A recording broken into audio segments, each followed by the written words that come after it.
We try to give first, and then maybe we will see. We always want to achieve something. We enter in a group, but this group is not as I thought. But you don't have to think like that. You have to change. You enter a group to help. So if I enter a group, it's true that there are problems in the group. Since I see them, I'm called to help, not to leave, to point the finger.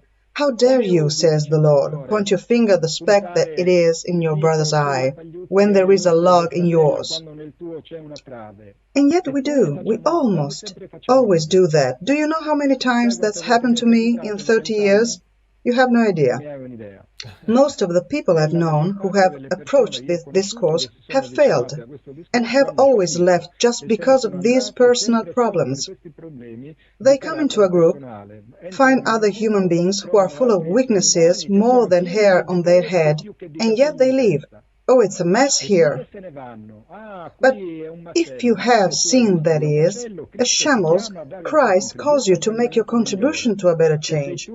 If you are the one, the only who sees, you have the responsibility to change the group, to bring positive values of a higher level. If you leave, you will be condemned, and those who may remain in the group with all their faults and their sins will be saved. But those who arrogantly point the finger, judge, and leave, they will not be saved. And therefore, it's not by chance that it was said, do not judge. And therefore, Pier, we adopt this method and will be successful. Of course, we will suffer because we deal with people who betrayed us, lied to us, hurt us. But this also happens because we have to prove to life that we are able to turn the other cheek, able to forgive 70 times 7, that we are able to have compassion, that we are able to have I have already said forgiveness, help, etc., etc., etc. If not, it's too easy.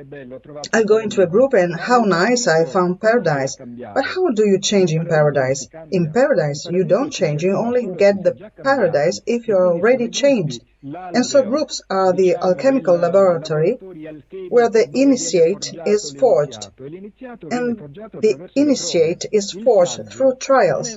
The sage is not someone who knows many things. He's someone who is full of notions. The wise man is one who can solve problems, and to solve problems, you have to experience them first in your life. You have to solve them in your life, and then you will be able to help others. Why? Because in the notion, in the learning from the book, from the film, from the audio, from whatever you want, there is never the cognitive value that you can absorb through real experience. I have been using the example of taste for many years now. You can read, listen, and watch everything about how to cook food, but until you taste it, you have missed the most important part of experimenting with the food.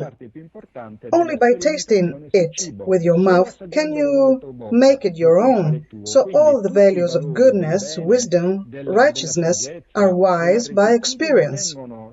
If you don't experience it, you haven't proved to yourself and to life that you have really made the value on your own. So you enter the group to improve and to help, not to take and feel good, as if the group were a kind of human and spiritual spa where you go on holiday. It doesn't work like that, and shy away from all who propose, come with us. There is paradise. There is the devil.